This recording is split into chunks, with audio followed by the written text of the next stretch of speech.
ध्यान सुना साहब, बहुत सा बात पहले हम लोग पढ़ चुके थे जब पढ़े थे electric lines of force. Electric lines of force में हम लोग पढ़े थे कि किसी भी कंडक्टर के अंदर में इलेक्ट्रिक फील्ड लाइन नहीं होते तो हम उसके अंदर में dt का मान 0। ये सब बात जो है बहुत इंपॉर्टेंट पॉइंट है कंडक्टर के लिए। किसी भी कंडक्टर को सवाल को सॉल्व करने के लिए बात हमेशा आपको ध्यान देना होगा कि कंडक्टर के अंदर में हर हाल में dt का मान क्या हो। एक सवाल था एस सी वर्मा में जो बनाया होगा देखा होगा कि एक क्यूब है, क्या है, कंडक्टिंग क्यूब है, कंडक्टर का बना हुआ है क्यूब, ये कंडक्टर का बना हुआ है क्या है, क्यूब। और सवाल था कि यहाँ से एक प्लस क्यू चार्ज है जो यहाँ से कितना दूरी पर रखा गया है, d दूरी। तो सवाल क्या था, सवाल था कि क्या सवाल था, किताब है पर मामला नहीं हो है, लाओ तो उसी कंसेप्ट का इसमें यूज होना है। कोई ऐसी वर्मा वाले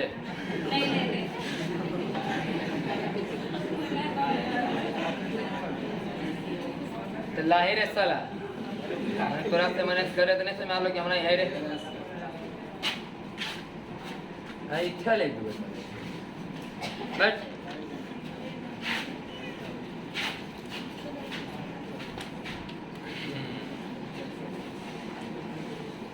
कई नंबर सवाल है समय पर मिलवो नहीं चाहिए।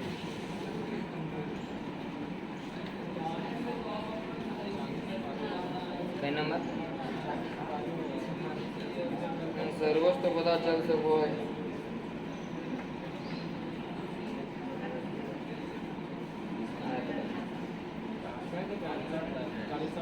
क्यों बड़ा सवाल क्या है,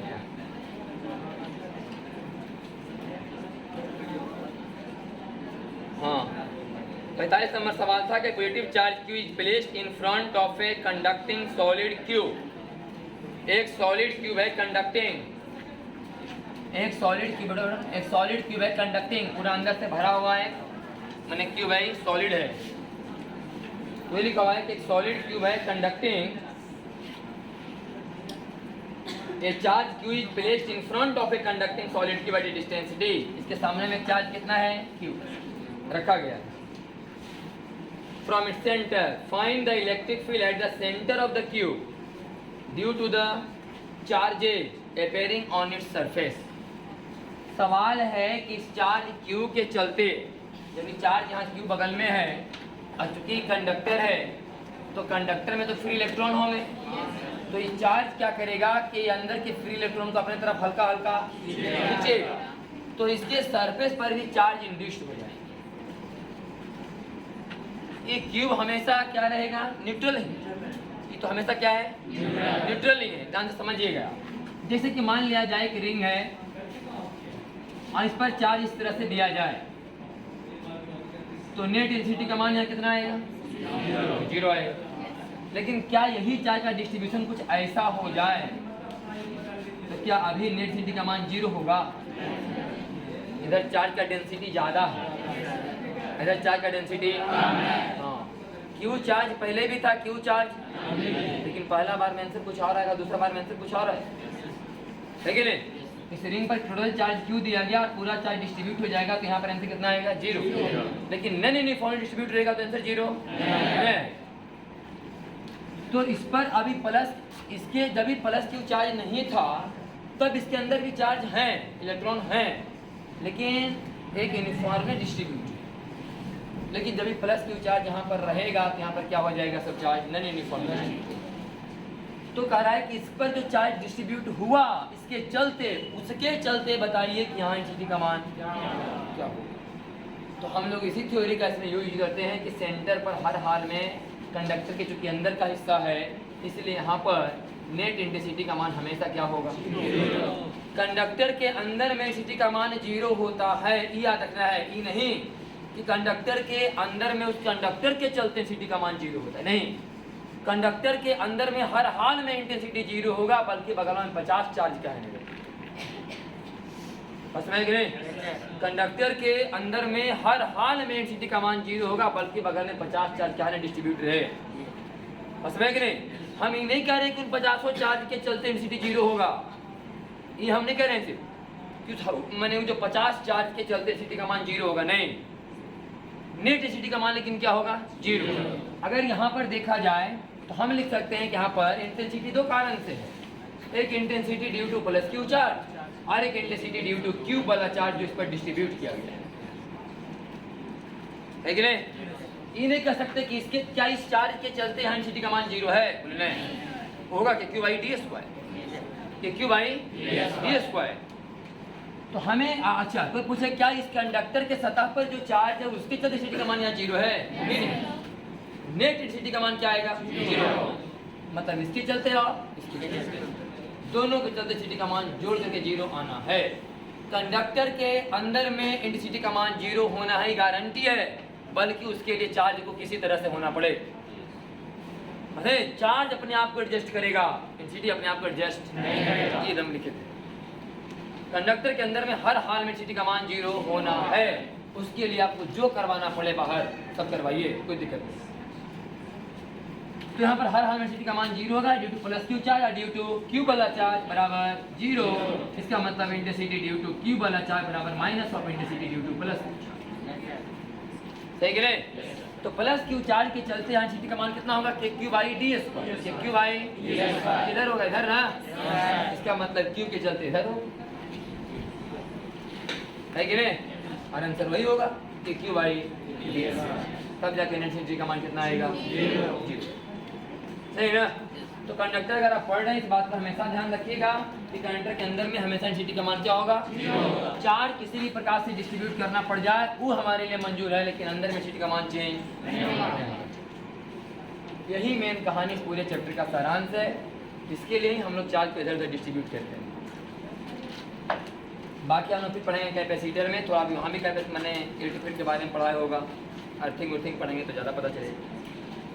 पहले लिखा हुआ कि free electrons are present inside conductor at room temperature. पहली बात समझ लो, जब हम लोग पढ़ेंगे सेमी कंडक्टर पढ़ें फिजिक्स में तब पढ़ाया जाएगा आपको बात कि किसी भी कंडक्टर के अंदर में फ्री इलेक्ट्रॉन पाए जाते हैं। ये सब करंट में पढ़ाया होगा कि सब लोहा वहाँ में अंदर में क्या है, फ्री इलेक्ट्रॉन।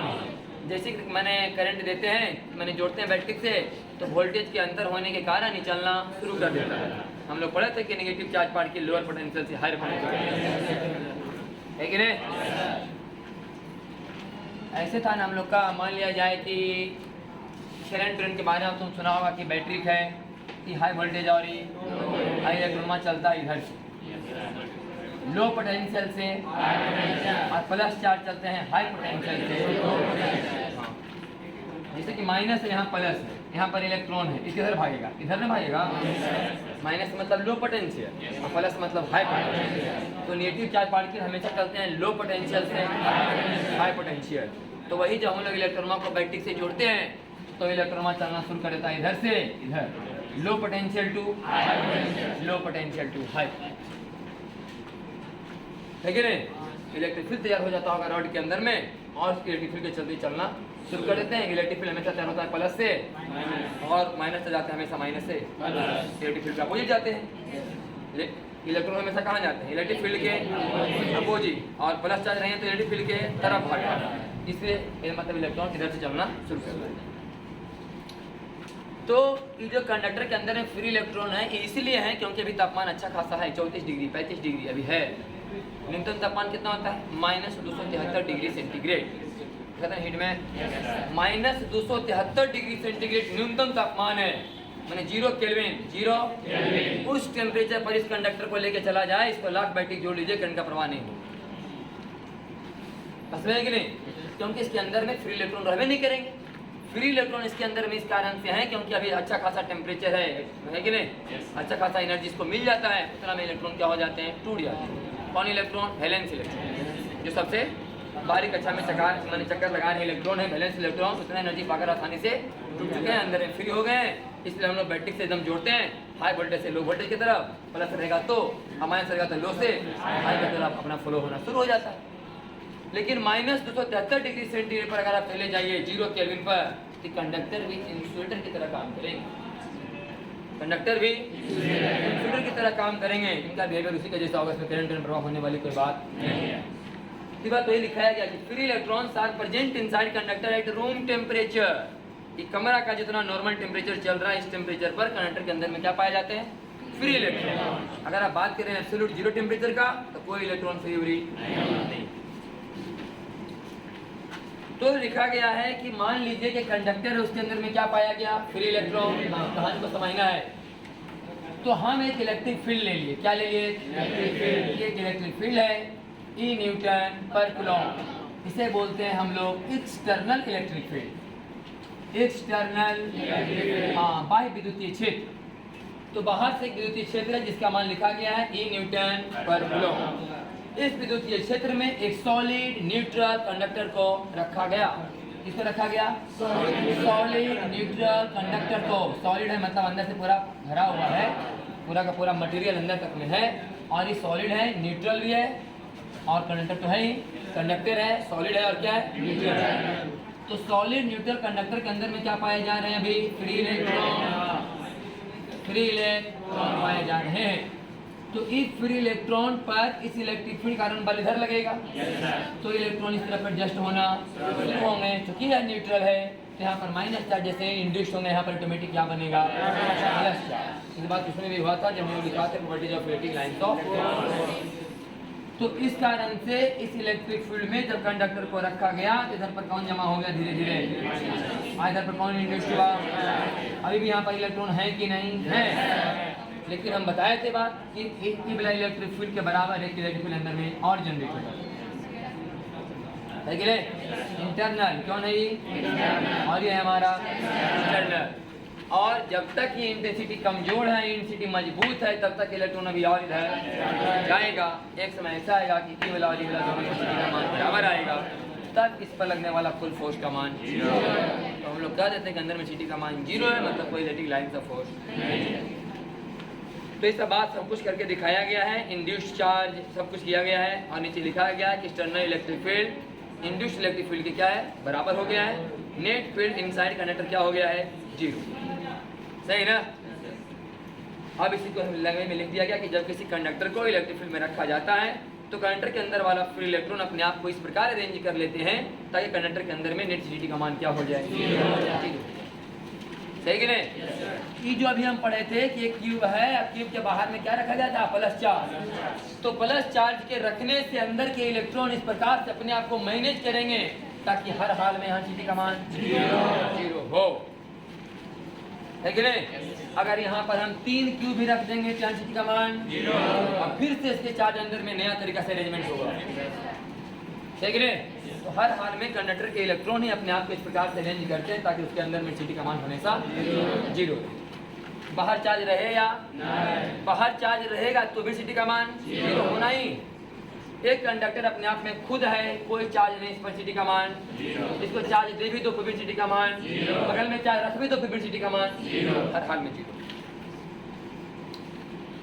तो अब लिखा हुआ है कि पलटिए, तो लिखा हुआ होगा कि net intensity inside is equal to 0।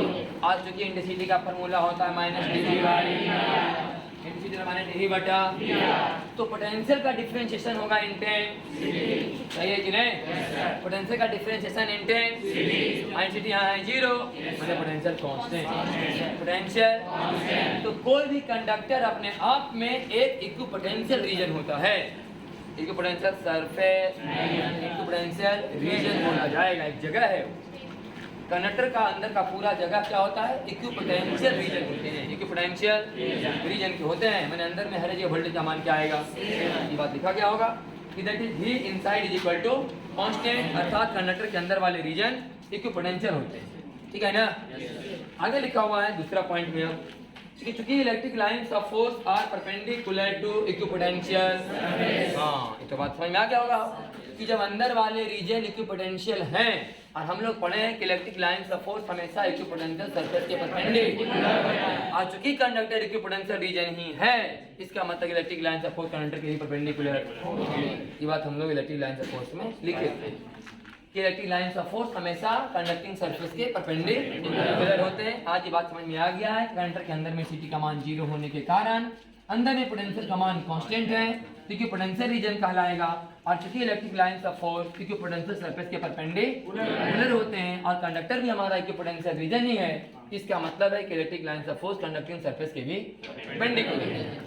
और ये वाला डायग्राम लगता है पहले ही बताया गया था, जो भी करवाया गया है ना करा वाले। क्वेश्चन के तौर पर ही दिखाया गया कि बताओ ए बी सी डी में कौन ऑप्शन सही है।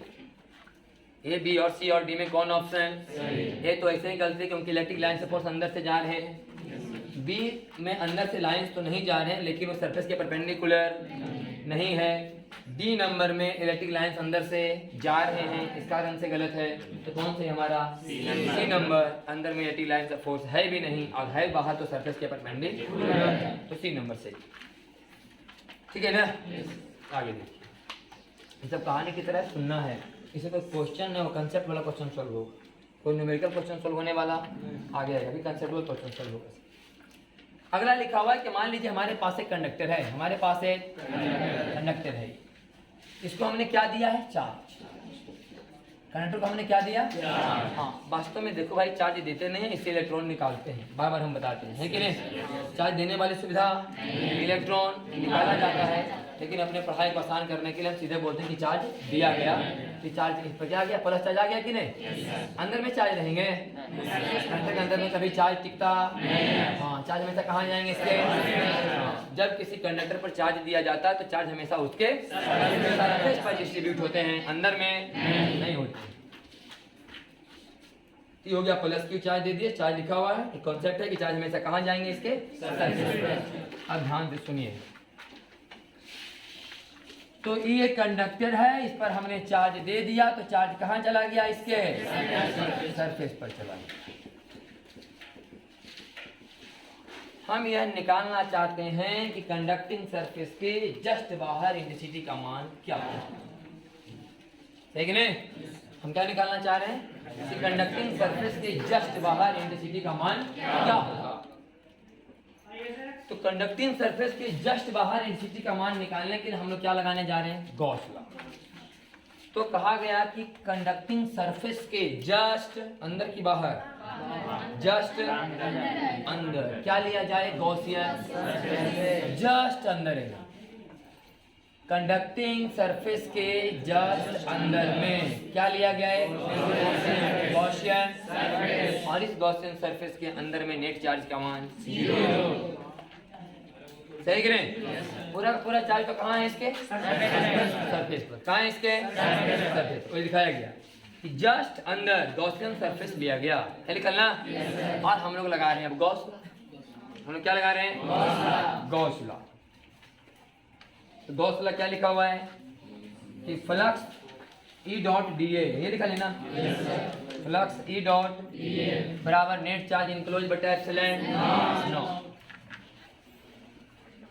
तो देखिए भाई लिखा हुआ है कि flux E dot D A बराबर चार्ज इनक्लोज बटा एप्सिलॉन नॉट।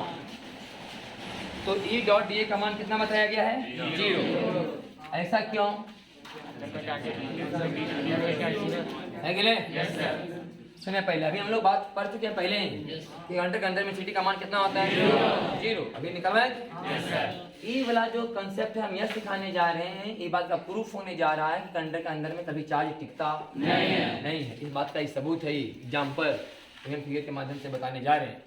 अभी हम लोग बात पहले पढ़ चुके हैं कि कंडक्टर के अंदर में सीटी का मान कितना होना चाहिए, 0।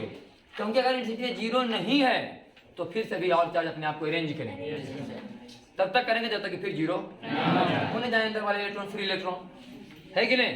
तो ये बात तो पहले से हो चुका है कि अंदर में सीटी का मान कितना है, 0। तो 0 बराबर चार्ज इनक्लोज बटा एप्सिलॉन, इसका मतलब चार्ज इनक्लोज बराबर 0। समझ गए कि जब किसी कंडक्टर को चार्ज दिया जाएगा तो कभी चार्ज अंदर में नहीं जाएगा, है कि नहीं। अंदर में कभी चार्ज जाता नहीं, चार्ज हमेशा कहाँ जाएंगे, उसका ये प्रूफ है, समझिए एक तरह से, है कि नहीं। इस बात का यह सबूत है कि जब किसी कंडक्टर को चार्ज दिया जाएगा तो चार्ज कभी अंदर नहीं जाएगा, चार्ज हमेशा कहाँ रहेगा, सरफेस पर। क्योंकि अगर चार्ज अंदर जाएगा फिर, है कि नहीं, तो फिर इंटेंसिटी का मान 0 नहीं हो पाएगा। हम लोग पहले पढ़ चुके हैं। तो कंडक्टर के अंदर में हर हाल में सिटी का मान क्या होना चाहिए? 0। इसका मतलब अंदर में कोई चार्ज जाना वाला बात सही नहीं है। अगला देखिए, अगला है, ध्यान समझिएगा। कहता है कि एक कंडक्टर लीजिए आप ऐसे एकदम पूरा मस्त स्फीयर। कैसा स्फीयर? मस्त, जिसमें एकदम समझिए कि त्रिज्या हर एक जगह क्या है? बराबर है। इसको बोलते हैं रेडियस ऑफ कर्वेचर।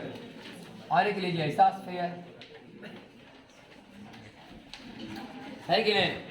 कोई कंडक्टर है ही और एक मस्त स्फीयर कंडक्टर है। ये भी क्या है? कंडक्टर। और ये भी क्या है? कंडक्टर। पूरा सॉलिड है सब। सॉलिड रहेगा तो ये बात समझने में बनता है कि चार्ज हमेशा बाहर रहेंगे। अब हम बोलेंगे हॉलो है तो बाहर रहबे करेंगे, है कि नहीं? या बोली कंडक्टर हॉलो है तो फिर अंदर का बात सोचना ही नहीं। तो चार्ज कहाँ रहेंगे? हमेशा बाहर रहने सरफेस पर, बाहर नहीं। इसलिए हम लोग सॉलिड बोलते हैं और इस बात को बोलते हैं ताकि अंदर ये बात समझ में आए कि सॉलिड होने के बावजूद भी अंदर में चार्ज बाहर। इसको भी चार्ज दिया गया और इसको भी चार्ज दिया गया। जब इस पर चार्ज दिया गया तो चार्ज का बंटवारा एक समान रूप से हुआ, uniformly distribution of charge, sigma coulomb पर मीटर स्क्वायर। उस गोला का, मस्त गोला का एक क्षेत्रफल पर कहीं भी निकालो तो चार्ज का मान समान है। लेकिन इसमें देखा गया कि जहाँ पर सरफेस नुकीला है वहाँ पर चार्ज का डिस्ट्रीब्यूशन थोड़ा ज़्यादा है और जहाँ पर थोड़ा सा कर्व जैसा वहाँ पर चार्ज का डिस्ट्रीब्यूशन थोड़ा कम है। ऐसा है, बात समझ कि नहीं? तो इससे पता चला कि जो सिग्मा है इनवर्सली प्रोपोर्शनल है किसका? रेडियस ऑफ कर्वेचर का, वक्रता त्रिज्या। आप लोग पढ़े एक बार सर्कुलर मोशन में रेडियस ऑफ कर्वेचर कि हमने कोई टाइम मोशन किया था ऐसे, है कि नहीं? बस तो ऐसे जा रहा था, बताओ यहाँ पर रेडियस ऑफ कर्वेचर का मान। तो हम लोग मानते थे कि यहाँ पर वेलोसिटी ऐसे है, मान लो कि यहाँ पर किसी वृत्त का हिस्सा रहा होगा, उसी वृत्त की त्रिज्या को हम लोग बोलते थे रेडियस ऑफ कर्वेचर।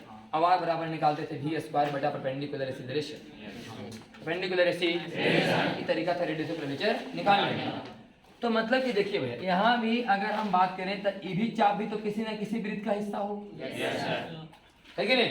तो जिस वृत्त का हिस्सा है उसकी त्रिज्या को बोला जाएगा इस चाप का रेडियस ऑफ वक्रता त्रिज्या। मैंने इस वक्र की अपनी भी कोई एक त्रिज्या होगी, यहाँ पर जो वक्र बन रहा है इसकी भी अपनी कोई एक त्रिज्या होगी, तो इसको बोला जाएगा रेडियस ऑफ कर्वेचर। यहाँ पर थोड़ा सा ज़्यादा बड़ा सर्किल बनेगा तो ज़्यादा बड़ा होगा, इसका तो और ज़्यादा बड़ा बनेगा। अगर यहाँ पर बढ़ाएं इसको लेकर के तो क्या बनेगा? और बड़ा बनेगा। यहाँ पर क्या होगा? और ज़्यादा। तो जहाँ पर रेडियस ऑफ कर्वेचर का मान कम होगा वहाँ पर सिग्मा का मान ज़्यादा होगा, सही कि नहीं? इसलिए आगे चल के हम इस सिग्मा को बोलेंगे ना लोकल सरफेस चार्ज डेंसिटी। क्या बोला जाएगा? Local surface charge density. अपने आसपास का उस सरफेस चार्ज डेंसिटी बता रहा है, पूरे होल कंडक्टर का नहीं बता रहा है। तो हो गया यहाँ पर मान लो कि सिग्मा 1 कूलम्ब पर मीटर स्क्वायर, यहाँ हो गया सिग्मा 2 कूलम्ब पर मीटर स्क्वायर। तो सिग्मा 2 से बड़ा कौन होगा? सिग्मा 1, सही कि नहीं? जहाँ पर रेडियस ऑफ कर्वेचर का मान कम होगा वहाँ पर सिग्मा का मान ज्यादा होगा, सही कि नहीं? इसलिए हम लोग ने सुना तड़ित चालक वाला में कि आगे में नुकीला क्यों बना दिया जाता है कि नहीं? जो होता है ना घर में लगा हुआ, मैंने कंडक्टर है वो रोड वाला जो बिजली गिरे तो खींच ले, हाँ, तो होता है कि नुकीला क्यों बना दिया जाता है कि नहीं? नुकीला बनाने के पीछे मकसद है कि अगर वो नुकीला रहेगा तो ज़्यादा ज़्यादा चार्ज वहाँ पर क्या होंगे? जमा होंगे, तो ज़्यादा चार्ज को खींच पाएगी। बस में है कि नहीं? ऐसा फैला हुआ सतह रहेगा तो चार्ज कम था, इससे वहाँ पर क्या बनाया जाता है? नुकीला। एक कंडीशन है कि सिग्मा, यही मेन बात है कि सिग्मा क्या है? डायरेक्टली पोर्शन है 1/r का, या बोलो इनवर्सली पोर्शन है r का, जो बोलिए। ये तो थोड़ा कंसेप्ट है इस, तो ही लिखा हुआ है कि ऊपर वाला में सिग्मा 1 एरिया सिग्मा 2 है लिख करके ले, हाँ, और लिखा है sigma directly portion to 1 radius of curvature. नीचे वाला में लिखा है कि स्फीयर एकदम पूरा मस्त है, उस पर चार्ज क्यों दिया गया? तो यूनिफॉर्मली डिस्ट्रीब्यूटेड हुआ है, यूनिफॉर्मली डिस्ट्रीब्यूटेड हुआ है। पूरा पर चार्ज सिग्मा का मान क्या है? समान है, लेकिन इस पर हर एक सिग्मा का मान समान नहीं है।